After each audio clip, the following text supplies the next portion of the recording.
Bonjour à tous. Donc on passe à la deuxième table ronde sur ce volet mobilité.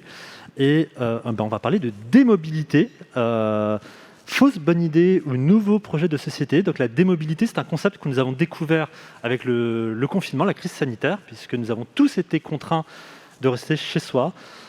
Et en fait, la démobilité, c'est un vieux concept. Alors, on va en parler très rapidement. D'abord, je vous présente mes invités. Marie-Claude Dupuis, vous êtes directrice de la stratégie de l'innovation du groupe RATP. Vous êtes également vice-présidente de l'Union des transports publics.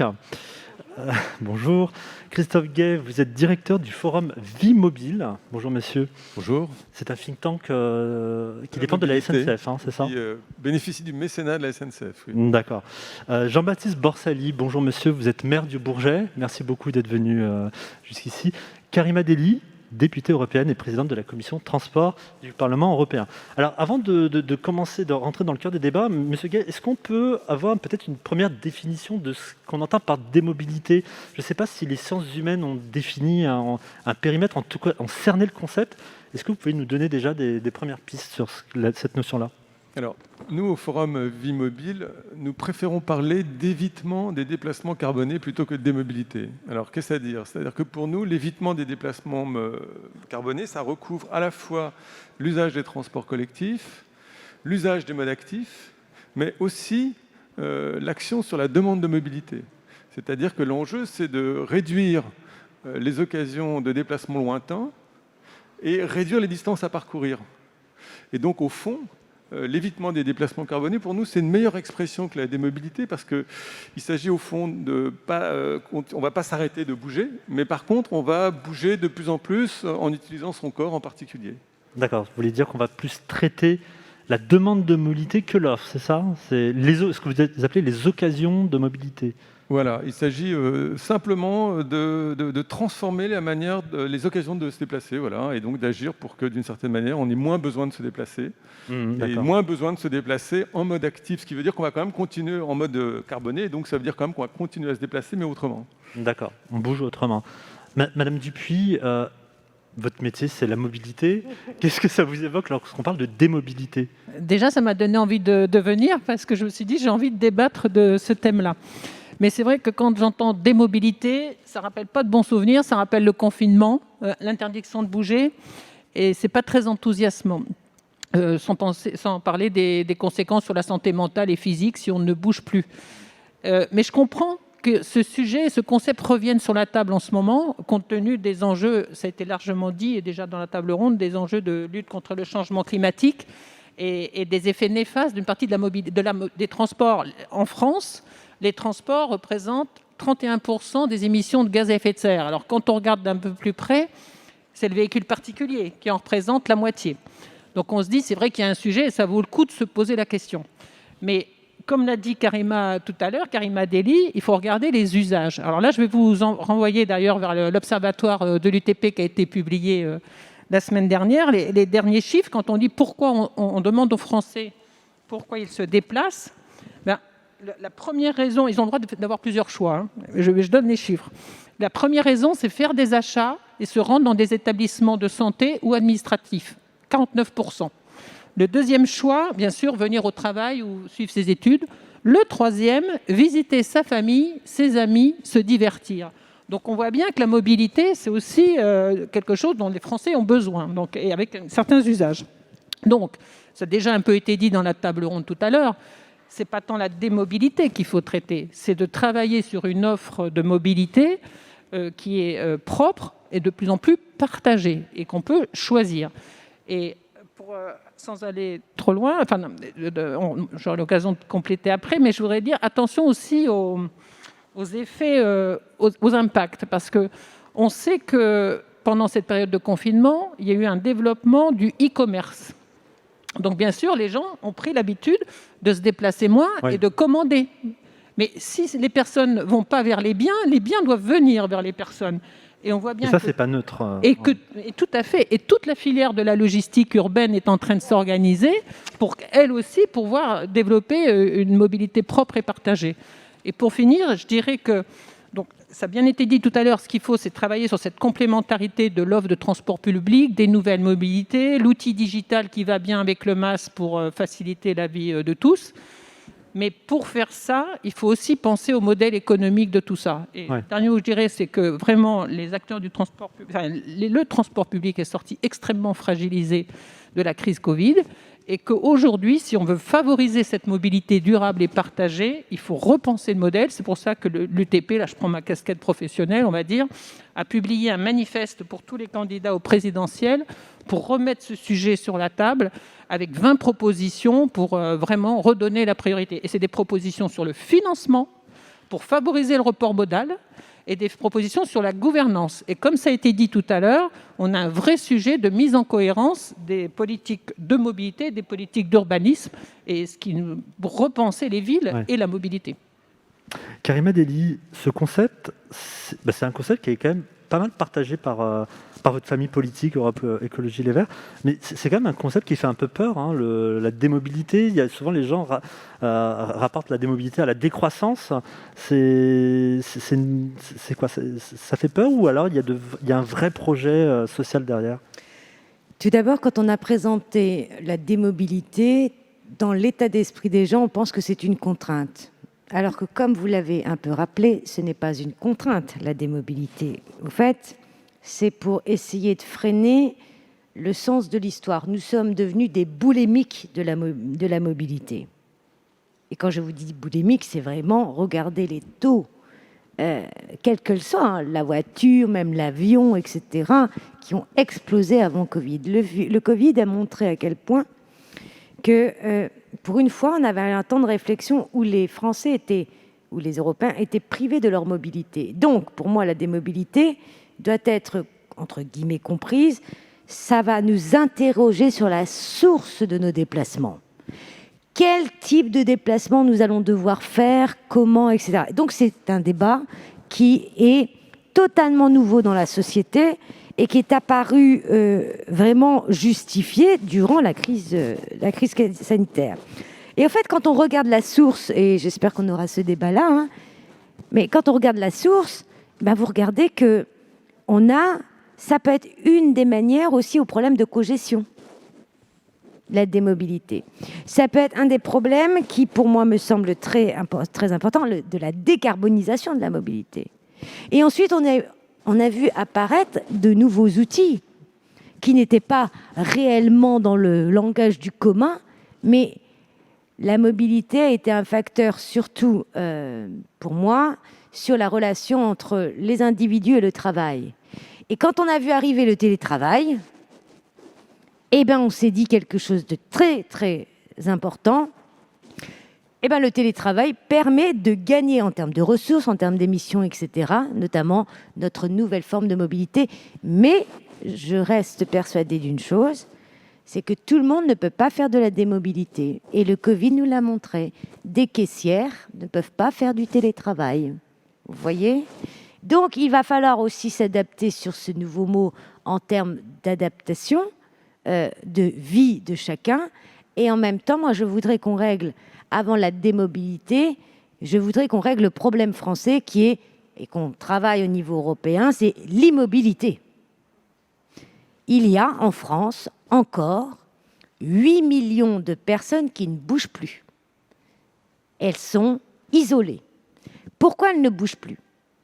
Parce que, les transports sont trop chers, donc un coût dans leur vie, elles ont fait le choix de ne plus bouger, ou parce qu'elles ne sont pas desservies. Et là, moi je le dis, on a un problème de modèle social de la mobilité. On ne peut pas dire, dans les textes, on veut du droit à la mobilité pour chacun, alors que ce droit-là et notre modèle social ne répond pas à ces populations-là. On va donner la parole à un élu de terrain, justement, parce que c'est assez intéressant. Quand on parle de démobilité pour une ville périphérique comme Le Bourget, qu'est-ce que ça implique pour Le Bourget, pour vos usagers, pour votre gestion de la ville, vos projets de développement de la ville? Bien, bonjour à toutes et à tous. Pour moi, c'est un sujet un peu contradictoire en ce qui concerne ma commune, celle du Bourget, tout simplement parce qu'on parle là d'un sujet qui est à l'ordre du jour, mais qui est un sujet qui nous est forcé à cause de la crise du Covid-19, mais ne pas oublier les projets antérieurs. En ce qui concerne l'Île-de-France, le Grand Paris, le métro donc, du Grand Paris. L'État a engagé depuis plusieurs années un immense chantier, un programme qui est censé desservir des territoires, notamment en Île-de-France, qui étaient très enclavés. Et donc forcément pour faire en sorte que ces villes, que ces populations puissent avoir une mobilité pour pouvoir aussi donc, rejoindre certains bassins d'emploi, pour permettre aussi de rejoindre Paris, de faire des trajets entre banlieue et banlieue sans forcément avoir cette case Paris où nous devons donc nous rendre pour aller dans une autre ville. Et là où je vous alerte, c'est que ne pas rentrer dans le piège d'un sujet qui nous est imposé par cette crise, mais qui forcément, peut-être que dans plusieurs années, ne sera plus donc un sujet à l'ordre du jour. Et voir quels sont les futurs modes de vie de nos concitoyens. Vraiment ne pas tomber dans ce piège-là, parce que quand l'État s'engage de manière aussi forte pour mettre plus d'argent, créer des infrastructures en matière donc, de transport, créer de l'emploi aussi derrière, voilà, moi je vous alerte vraiment donc, là-dessus. Forcément, les modes changent actuellement, ce qui ne sera peut-être pas le cas dans plusieurs années. Vous voulez dire que la mobilité reste un sujet et il faut trouver des réponses avant de s'occuper de démobilité? Forcément, parce que pour qu'un territoire soit attractif, il faut d'abord avant tout qu'il soit très accessible en matière donc, de transport. Madame le député a annoncé, et c'est vrai qu'il y a des métiers où le télétravail n'est tout simplement pas possible. Moi, sur ma ville, j'accueille le premier aéroport d'affaires d'Europe, l'aéroport du Bourget, où il y a des entreprises, où il y a beaucoup de manutentionnaires, où il y a beaucoup de métiers physiques et où le télétravail n'est forcément pas à l'ordre du jour. Or, ce sont aussi des bassins d'emploi qu'on a besoin de continuer à faire vivre. Monsieur Gay, justement, vous entendez ce message? On dit on a besoin de mobilité quand même. Alors, moi, ce que je voudrais rappeler, c'est peut-être quelques-uns des enjeux qui sous-tendent en fait cette discussion. Parce qu'évidemment, il y a celui du changement climatique. Je crois qu'il est clair pour tout le monde que le secteur des transports est un très fort contributeur aux émissions de gaz à effet de serre. Or, aujourd'hui, les solutions qui sont mises en avant sont d'abord des solutions en matière d'innovation technologique, les biocarburants, mais surtout le passage à l'électrique. Et secondairement, le transfert modal, en particulier vers les transports collectifs, un petit peu vers les modes actifs. Mais il y a un levier qui est totalement ignoré, c'est celui de l'évitement des déplacements, qui est pourtant le levier numéro 1 qui est recommandé par l'Organisation nationale des Nations Unies. Avant tous les autres. Or, on ne pense pas aujourd'hui à l'évitement des déplacements. Deuxième enjeu, c'est un enjeu de santé publique. Ça a été évoqué par madame. Mais en fait, le problème qu'on a, c'est qu'on est beaucoup trop sédentaire. Et que la mobilité propulsée par des moteurs, qu'ils soient électriques, qu'ils soient thermiques, en fait, on contribue fortement à cette sédentarité. On a besoin de se remettre en mouvement, de réutiliser notre corps. Et ça, c'est les mobilités actives qui le permettent. Et troisième enjeu, c'est l'enjeu des aspirations. Nous, ce qu'on constate dans nos enquêtes depuis 2015, de manière réitérée, c'est qu'il y a une demande de ralentissement des populations, qui en fait est une demande de reprise du contrôle sur les rythmes de sa vie. Et ce que ça veut dire concrètement en termes de déploiement de son mode de vie, c'est une demande de vie en plus grande proximité. Nous, on a essayé de le mesurer, de le quantifier. On peut dire que d'une certaine manière, les gens aimeraient pouvoir déployer leur mode de vie au quotidien à 30 minutes de chez eux, que ce soit à l'échelle des modes actifs ou à l'échelle d'un transport motorisé. Et donc, derrière ces enjeux, en fait, il faut repenser le rapport qu'il y a aujourd'hui entre la mobilité et les activités et leur localisation sur le territoire. Pourquoi est-ce que nous avons cette discussion? Nous avons cette discussion parce que nous sommes dans une société où la mobilité est perçue comme la variable d'ajustement de toutes les autres activités. On impose certes des contraintes, mais en tous les cas, finalement, c'est à travers le développement des infrastructures, le développement des offres de transport, le développement de la voiture, le développement de nouveaux systèmes de déplacement, qu'on pense qu'on va résoudre les problèmes qui sont de mettre en relation justement toutes ces activités, le travail, les loisirs, le commerce, qui sont au cœur de nos modes de vie. Or, les enjeux, je viens de le rappeler, appellent à des solutions alternatives.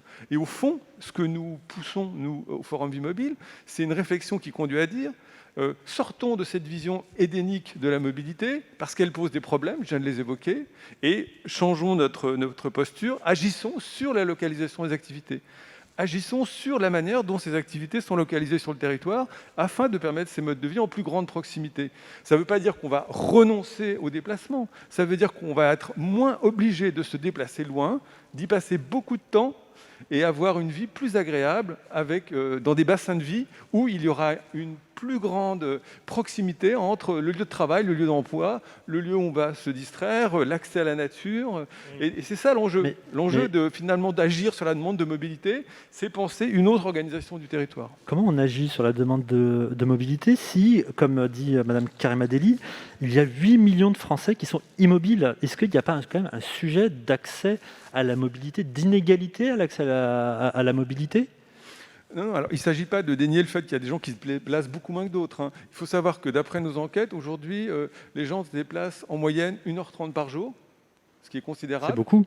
Ils font 400 km par semaine en moyenne, ce qui est un Paris-Nantes, mais ça dissimule de très grandes disparités entre les gens qui se déplacent le moins. Les 10% qui se déplacent le moins se déplacent pas plus de 10 minutes par jour.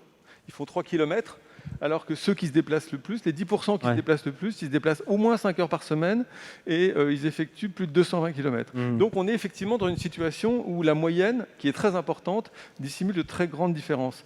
Mais disons que la question de l'accès, finalement, ne doit pas toujours être pensée, l'accès donc aux biens, l'accès au travail, l'accès au commerce, l'accès aux loisirs.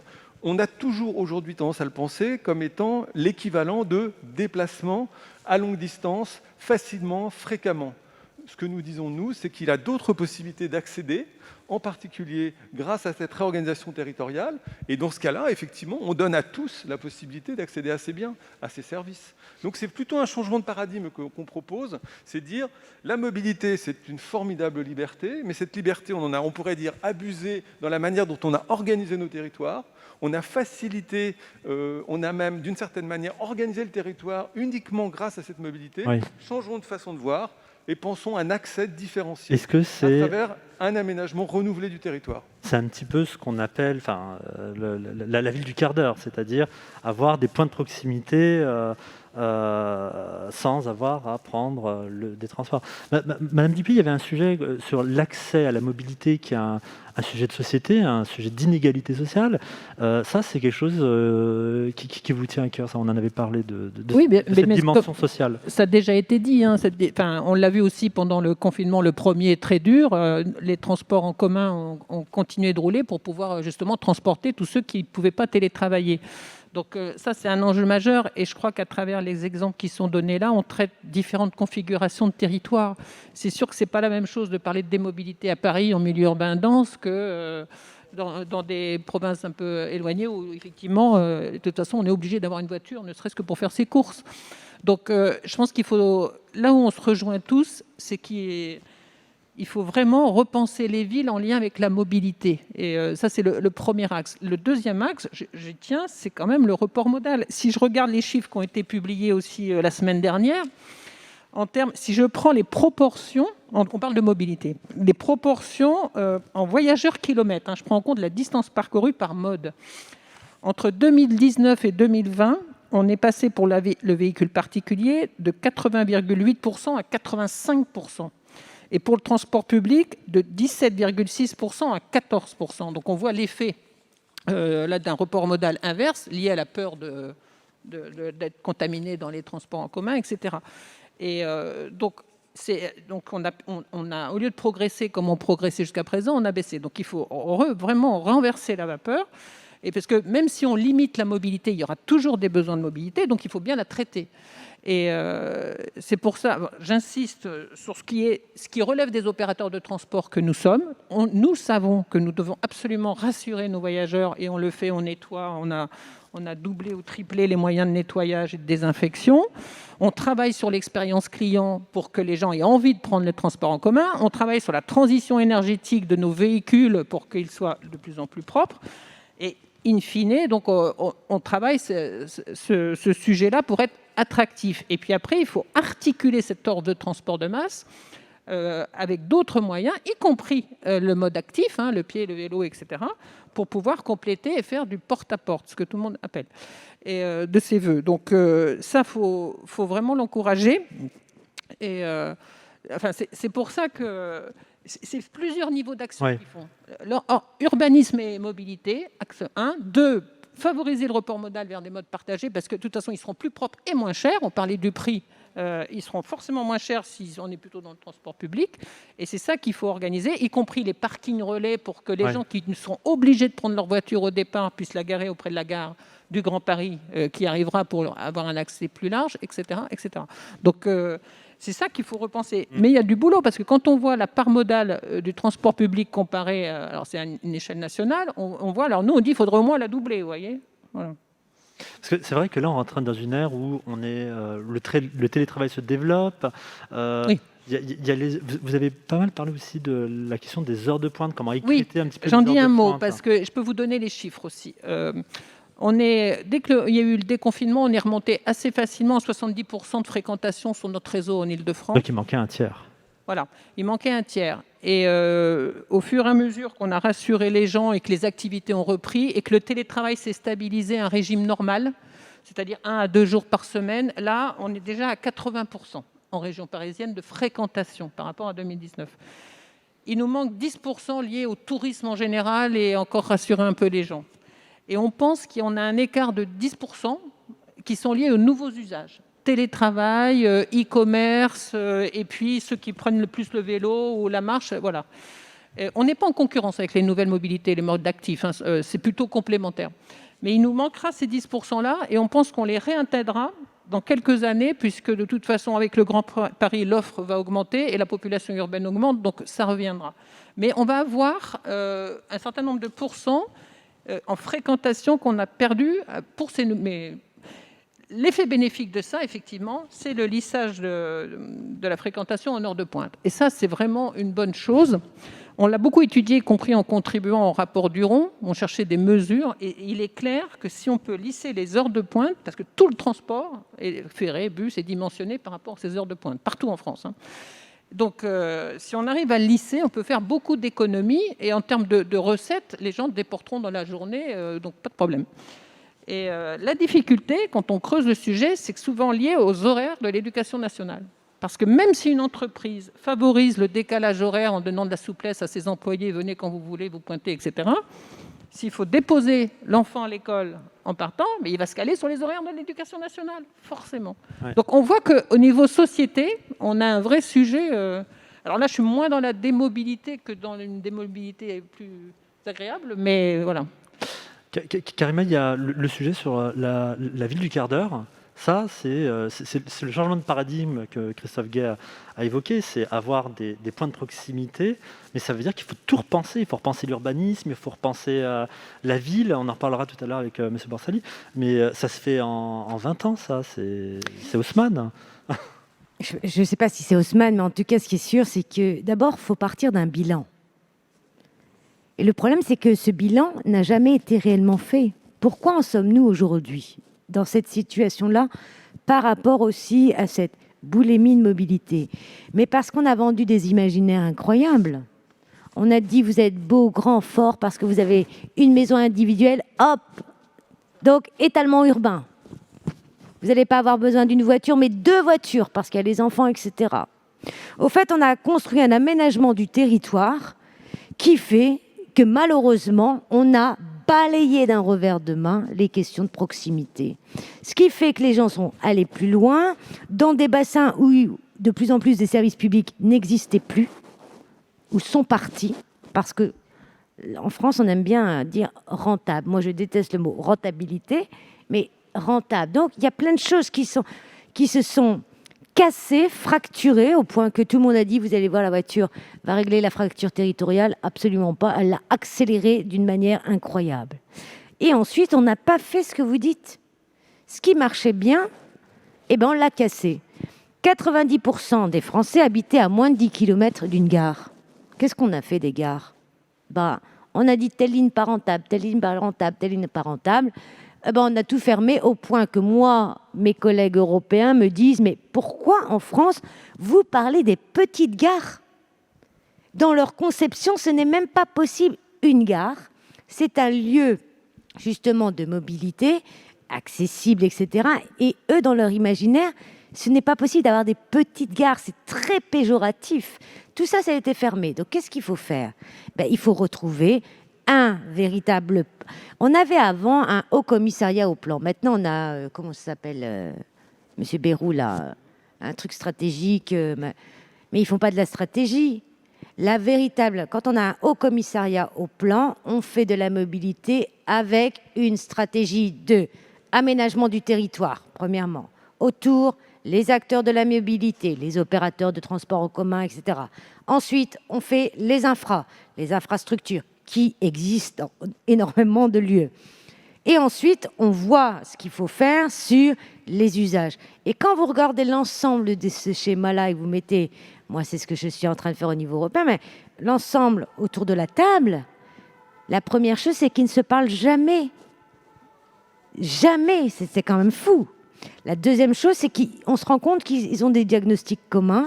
Et quand vous les mettez ensemble pour définir une feuille de route, alors on a la ville du quart d'heure, on a... il y a plein de choses qui existent en Europe, de bonnes pratiques, hein, vous voyez.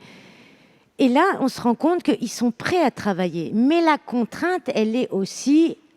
parfois, on fait des lois qui ne vont pas dans le sens de ce que vous dites. Pas du tout.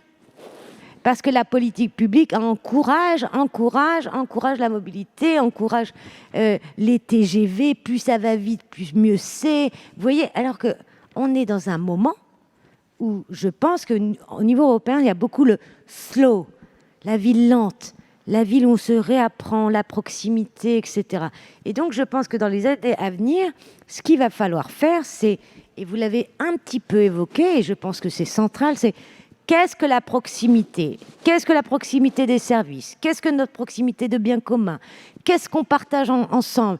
Et ensuite de voir, parce qu'il y a plein de gens qui sont obligés de prendre la voiture, etc. Et là, il y a une invention qui est extraordinaire en France et en Europe, c'est les tiers-lieux. C'est-à-dire à proximité entre le rural, entre le périurbain, au lieu de rentrer dans les centres-villes, etc., il y a ces tiers-lieux qui sont des lieux de vie extraordinaires, où on peut faire du télétravail, où on peut rencontrer d'autres acteurs économiques, où on peut voir des artistes qui travaillent tous ensemble.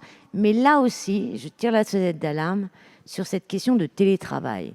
Parce que notre chez nous, ça ne doit pas être notre vie privée, notre vie aussi au travail professionnel, et de dire tout est dans le même lieu. C'est pour ça que ces tiers-lieux sont un moment et des lieux d'action pour aussi du lien social. Parce qu'on ne fait pas dans le télétravail, je pense, et vous l'avez tous vécu, on avait cette envie de voir l'autre, on a envie de parler, on dit non, ces tiers-lieux peuvent être aussi une des alternatives à ce que vous... prôné sur la démobilité. Jean-Baptiste Borsali, la ville du quart d'heure, ça existe au Bourget et selon vous, c'est un levier pour écrêter peut-être la demande de mobilité? La ville du quart d'heure est un très beau concept, la démobilité est un très beau concept, or il faut voir la réalité des choses. Oui.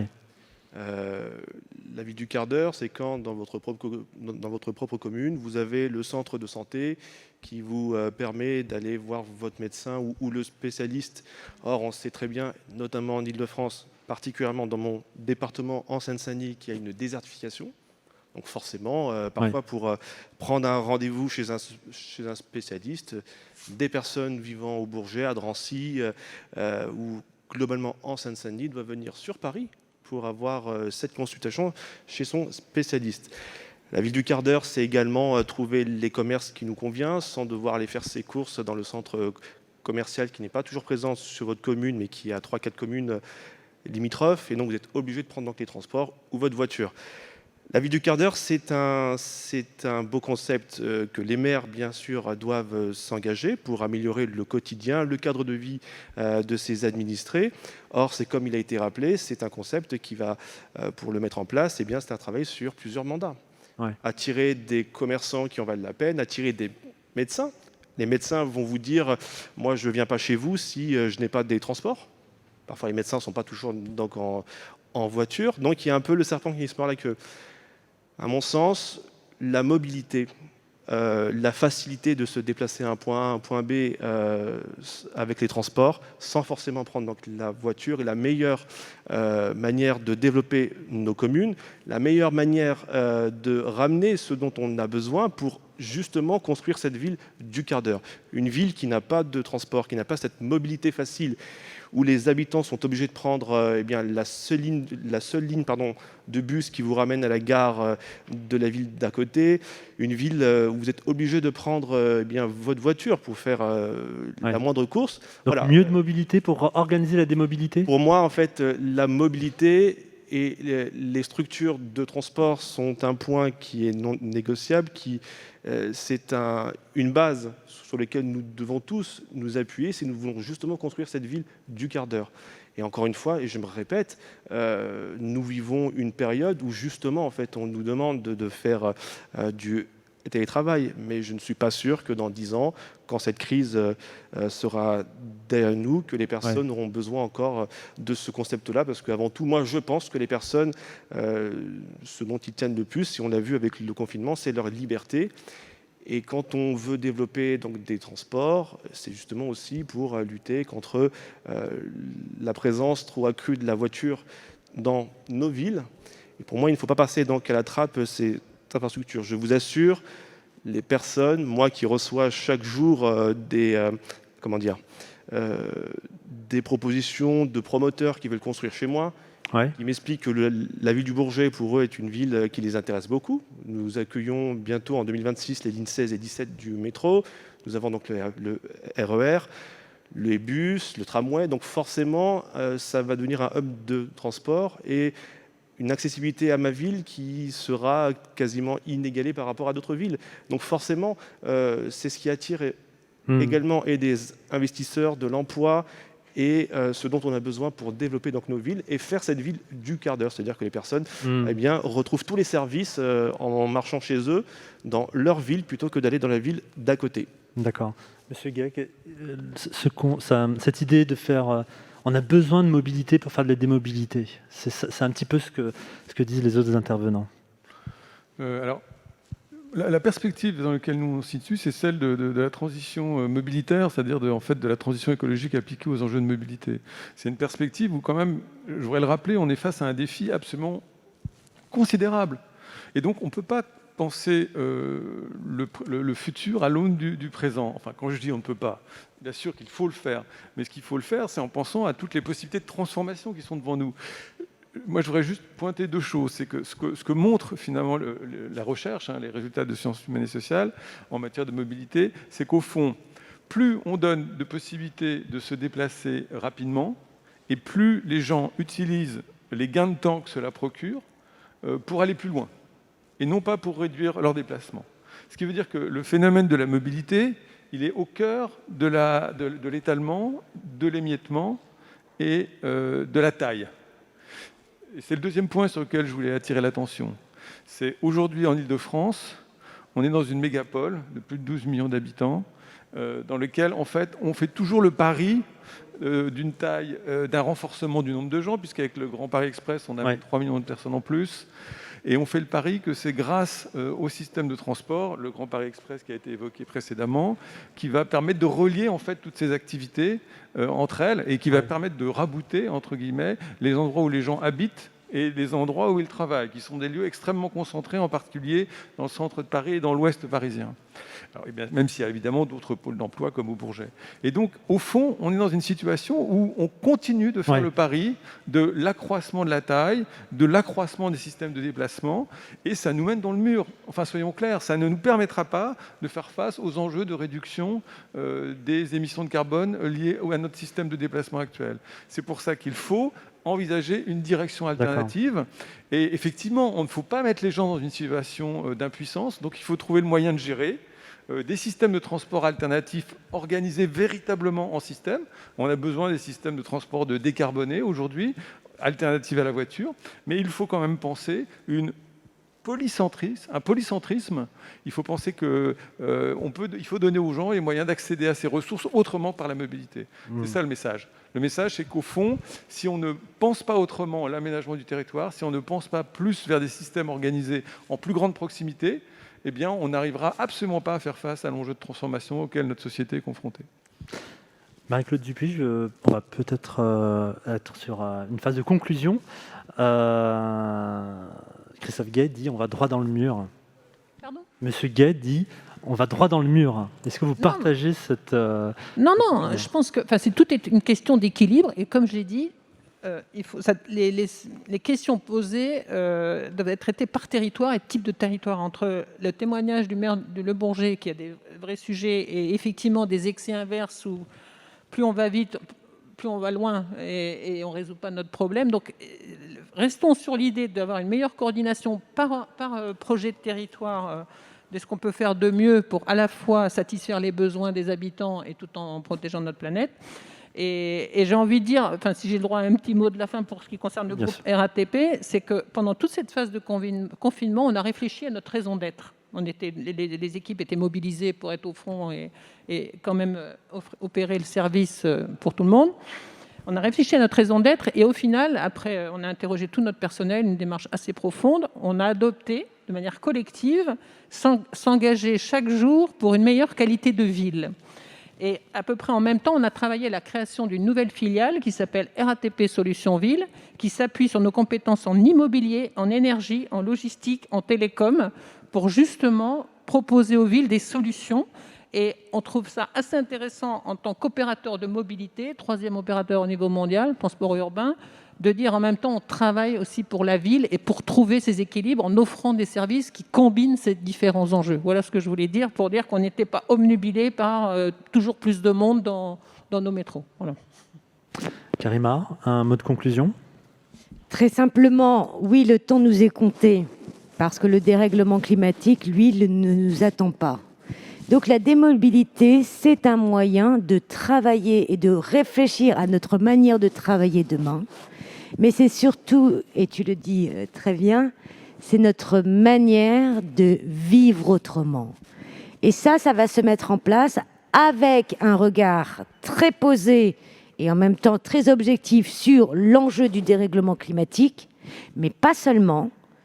Vivre autrement, c'est aussi avec les uns et les autres, parce qu'il n'y aura pas de vivre autrement si on ne regarde pas le lien social, parce que justement, les villes sont des actrices, oui, d'accélération dans la transition, mais aussi de l'humain. Donc il ne faut jamais oublier les deux trucs, la volonté d'une transition écolo, oui, mais en même temps de ne pas briser ce qui nous est cher et ce qu'on ne veut plus perdre, le lien social. Merci.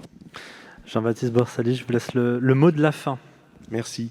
Tout simplement, pour être court, la démobilité ne doit pas se faire au détriment, à mon sens, des villes, mais aussi des entreprises. La démobilité doit se faire en concertation avec tous ces acteurs pour l'offrir et pour faire en sorte que personne ne souffre dans son secteur.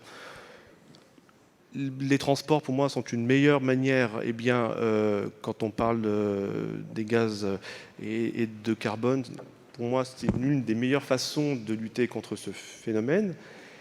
Et dans un pays où la crise économique est encore présente, j'ai peur que cette notion de démobilité soit une manière d'accroître cette crise. Parce que les entreprises ne sont pas encore préparées à ce mode qu'on veut peut-être nous imposer ou pas, mais du moins, elle doit se faire en concertation avec tous les acteurs. Merci à tous, merci de votre participation. Merci.